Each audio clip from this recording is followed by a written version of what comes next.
That's a very intuitive question. You know what? This is something that I don't think that I've said in an interview, actually.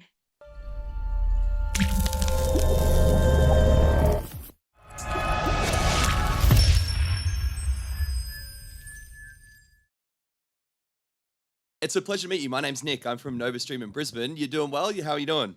I'm doing alive. I'm definitely alive. You know what? That's a good thing. I'm crushing it. That's crushing it. I've been awake since 4:45. I'm guessing that's coffee number 2, 3, 4. It's number 3, but I have not finished one, and that's what I feel most resentful about. You know what? I did the exact same thing yesterday, and someone called me out on it. I left a full, like a 3/4 of a long black, and they were like, "What are you doing?" And it was my second or third one of the day. So, well, mine is a case of I got one at the hotel, and it was like, "It's time to go." I'm like, "But my coffee." And then I had to leave, and then we went somewhere else, and I drank that, and I left it there. And then I got here, and got to my room, ordered a coffee, and they're like, "You got to go." I'm like, "But," and so I took it with me. There's some hot coffee chat for you there, Nick. And you know what? This is the exclusive I was looking for. That's the interview. That's the whole thing. That's it. Thank you for your time. I appreciate it. Hey, look, no, honestly, I'm super excited to talk to you. I really appreciate you taking the time. You are so funny in this show, and it's stop it. I'm not going to stop it. I'm going to keep going about it because I also love your stand-up, and that's kind of where I want to start. Is because I'm curious to know. Obviously, with stand-up, you get an auditory response from the crowd when a joke works. You go, okay, they laughed, that's funny. I'm curious to know when you know a joke works on the set of something like The Office, when you're around the crew and there's all these technical aspects, when's the moment you know, oh yeah, this is a good joke and that one worked? You don't.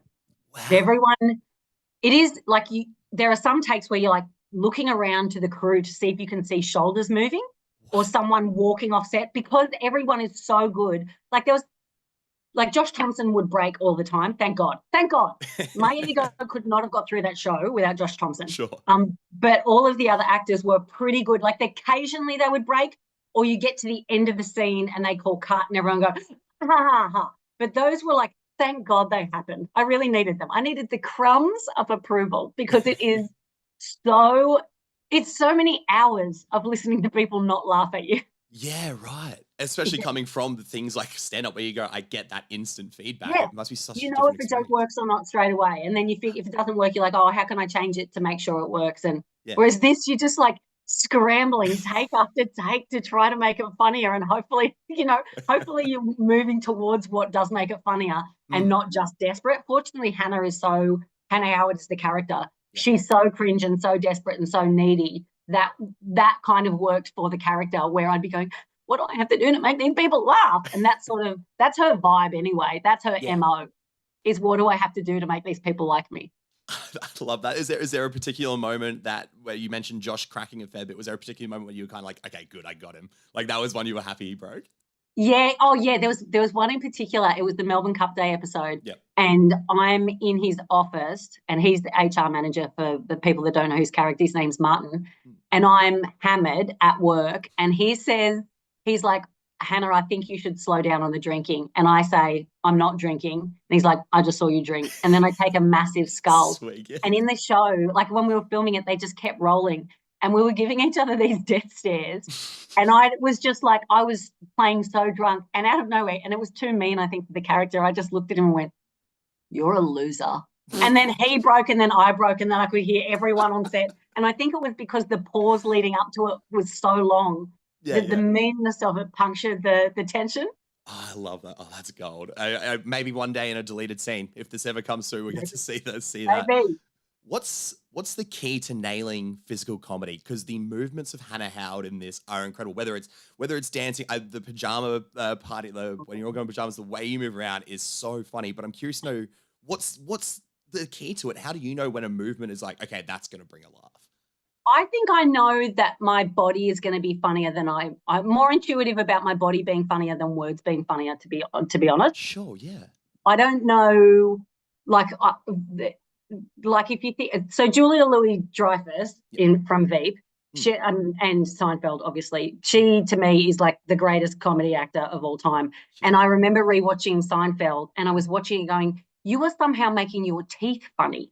Like I don't know how you're making, she would do this. The grit of the teeth. Yeah. Yeah, she'd like grit her teeth to deliver a line, but everything she did, all of her physical comedy I don't know, I don't know how much, what influences me, but I knew that Sure. I adored her in Seinfeld and then in Veep, but I've always been very physical. Mm. So I don't know. It was, what I will say is sometimes I've looked back at the show and I've looked back at a scene and there'll be 5 seconds where I've done 35 different facial expressions. Sometimes I'm like, maybe chill out. Hey, maybe do half of them.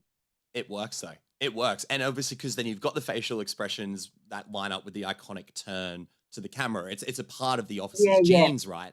How much of that is improv and how much is scripted? How many times have you, when the script tells you to turn the camera, and how many times has you gone an actor? I'm going to make the choice to do that now.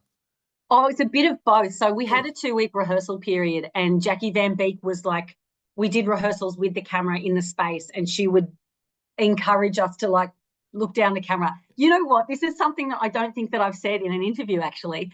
Jackie gave me this great direction in the first episode, the first week of filming, and she's like, Hannah is playing to her fans. When she looks down the camera, she's yeah. imagining that there's millions of people that are going to watch this documentary.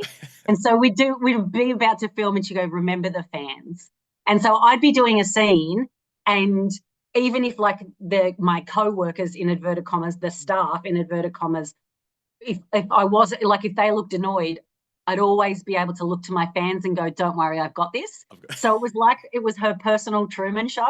That's That's how like Jackie's lens was for Hannah. And I was like, oh, that makes so much sense. And it means that it wasn't ever, I wasn't looking at the camera like I knew something that you don't, and that I'm so mm, smart, I'm looking at the camera. It's as if I'm connecting with millions of yeah. people that are watching me.